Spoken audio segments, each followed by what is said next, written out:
Bonjour et bienvenue dans Boîte de Poésie pour la suite de l'émission consacrée au dernier recueil de Claude Donnet. Pourquoi les poètes n'ont jamais de ticket pour le paradis aux éditions L'Arbre à Parole. Poème pour une histoire d'oreille. On entend dire une rumeur, des mots sans bouche, sans regard, qui volent en essaim, s'éparpillent, butinent les oreilles au hasard. On raconte une histoire, l'histoire d'un, d'une autre, ailleurs, tout près. Des images percent le jour, il paraît. On ne savait pas, sinon bien sûr, évidemment, bien sûr qu'on aurait ouvert la porte, entrouvert une fenêtre. Or, on n'est pas pour la mort, ni le rejet, ni l'exclusion. On se raconte des histoires, c'est vrai, pour ne pas voir dans l'écran, pour ne pas entendre les coups sourds sur nos murs. Bien sûr, on s'invente des vies capitonnées, des vies abritées, assourdies, mais on n'est pas raciste, monsieur.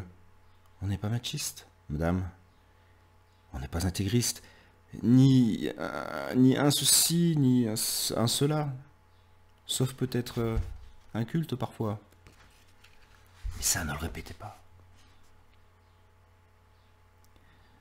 On dit, on raconte une rumeur, que le monde a mal au bide, qu'il se tord de douleur entre les virus, les coups de trique, les femmes battues et les ours polaires à la dérive. On dit qu'il fait le gros dos, le monde, entre les convulsions et les trahisons, qu'il cherche un ciel où s'accrocher, une main à saisir dans la nuit. On dit, on raconte une rumeur, que les poètes allument des lumières, brûlent des bâtonnets de mots, cuisent des brochettes de verre, au feu d'un soleil qui aime les peaux, toutes les peaux. Les uniques, les belles, les blanches, les noires, les rouges et les rebelles, les jaunes, les cafés sans ou avec lait, les parfumés à l'anis, les sucrés, les granuleuses, les imberbes, toutes les peaux.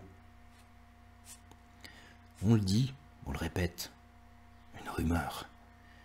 Mais faut pas croire tout ce qu'on dit, le grand Schtroumpf l'a dit.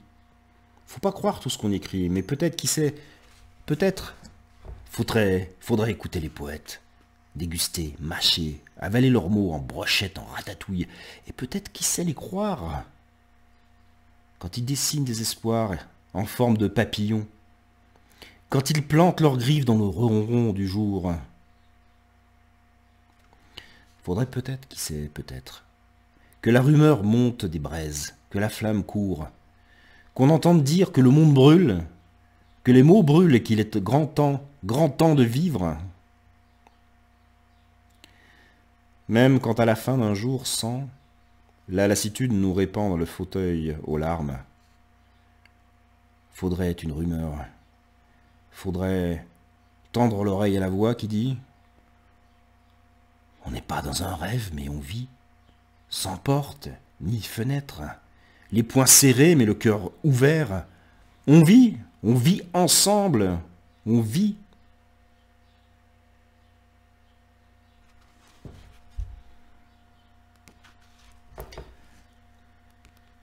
Magnifique texte. Oups, je me suis perdu. Excusez-moi. Poème pour une vie sans mesure. Je l'ai lu dans une autre émission.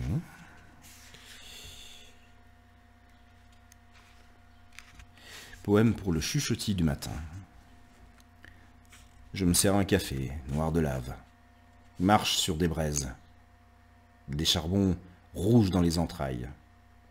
Ce n'est pas la nuit. Et tu n'es pas là.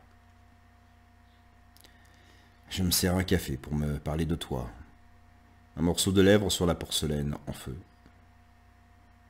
Les rues désolées prennent le vent, à contre-courant, à contre-rire, à contre-temps, qui se déverse, se renverse dans ma gorge de sable. Rien ne remplace la fleur entre tes dents, à la terrasse d'un café sans nom. Je me sers encore un café serré, sans serveur en gilet noir et plateau d'argent. Oubliez les bonnes mœurs sur un coin de comptoir. Je cherchais un refuge pour nous, dans la folle envie d'une étreinte, entre deux expressos.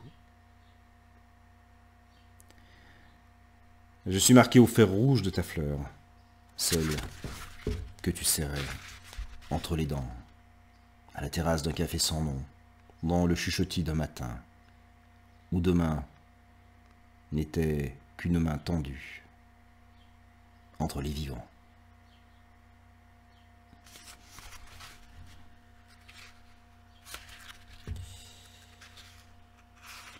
Poème pour ne pas chuter. Il y a longtemps que je meurs. Tes mots sous mes doigts dans les chicanes des jours qui trempent linge souillé dans la bassine en plastique décoloré. Je veille au bord d'un précipice qui me hèle avec ta voix rauque. Puis-je encore échapper à l'échafaud? Ai-je besoin de toucher ta chair pour l'entendre vibrer dans ma solitude? Mes mains tangueront au large de ton corps. Tu ne t'allongeras pas sur ma table. Ce soir la lune te semble une pièce d'argent ou un poisson clair. Tu nages plus loin qu'elle, dans une baignoire dont je ne puis effleurer les mosaïques. Demain n'a pas de consistance. Il germe dans une terre que je n'ai pas sarclée.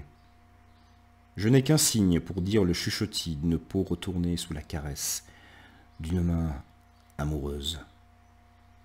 Je ne suis que silence tapi entre les feuilles, dans l'encre d'une étreinte, et présence à fabriquer des ciels bleus quand les galets attirent la main, pour dire au cœur ce que le temps détricote. Il y a longtemps que je meurs, tes mots sous mes doigts, dans le vertige de tes yeux et le rêve de nos bouches étoilées. Le corps dilaté sur la roche glissante qui mène à ton ventre. Rien ne se mesure qu'à l'attente des jours, où ta gorge tremblera tout à côté du souffle de ces mots.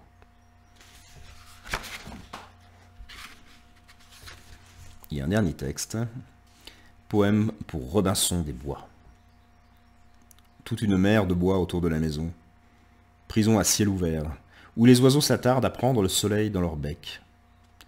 L'autre nuit, un blaireau, ou un raton laveur, a mangé la clôture. Lui ne veut pas fuir, pas plus que les campagnols qui courent sous l'herbe. Pendant que tu t'oublies dans la chaleur d'un autre ciel, je fouille le jardin en quête d'une vie à exhumer. Il faut bien tromper l'attente, sublimer les odeurs qui rappellent ton corps. Peut-être des plates-bandes fleuries. La pluie s'évertue à noyer les traces de tes doigts. J'ai beau compter nos souvenirs, il en manque toujours un pour éclairer le jour. J'ai beau déshabiller la nuit, sa nudité ne m'émeut pas, son ventre ne touche pas mon ventre. J'ai beau me dire que demain n'existe pas, que l'absence peut être présence, si les mots secouent la torpeur de l'après-midi. Je ne sais pas si je monte ou descends la route, ni vers quel précipice elle me conduit, mais sans toi. Les arbres qui la bordent ont des allures de clown triste. Alors, autant rester dans la maison, cette île de sel dans la mer de bois, à guetter les nuages et les faucons cresserelles. Inutile de pousser la porte, si ton visage n'éclaire pas le seuil. Voilà, c'était le dernier extrait de Pourquoi les poètes n'ont jamais de ticket pour le paradis de Claude Donnet aux éditions L'Arbre à Parole, que je vous recommande. Je vous remercie pour votre écoute et votre fidélité, et je vous donne rendez-vous pour un prochain Bref de Poésie. Au revoir.